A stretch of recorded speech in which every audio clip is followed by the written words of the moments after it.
With the heat starting to really take its toll on people, we especially pay attention to or notice that when kids are locked in cars, it's a whole different thing from when the weather's nice and maybe a parent locked a child in there on accident or something. But with this heat, it becomes a lot more critical. And unfortunately, instead of a decline in these calls, we seem to be taking an upswing, actually. We've noticed quite a few in the last month. Yesterday, we actually had 3 calls come in the same hour with kids that were left in locked cars. I believe that on one, the parents had accidentally locked the keys in the car. I'm not real sure on the others, but we see a little bit of everything on people forgetting that the child's in the car, people running inside to run a quick errand that they don't think is going to take as long as it actually ends up taking.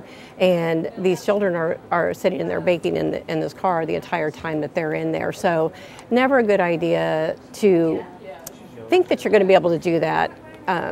Anything could happen when you're out of their sight, they're out of your sight. So best to take them with you at all times and just prevent this from happening at all.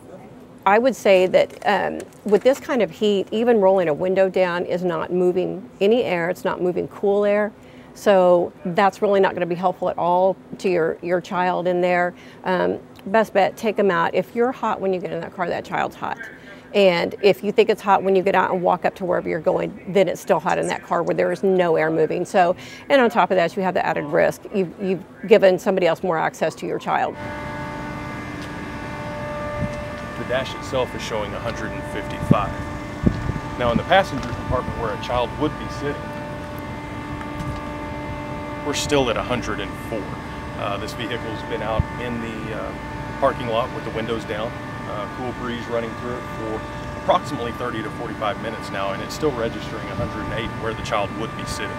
More and more we are getting people who walk by and are more aware of that kiddo in the car. They'll observe for a couple of minutes. If they don't see somebody, then they're calling in. So that may be why we're on the upswing, is that more people are noticing and doing something about it.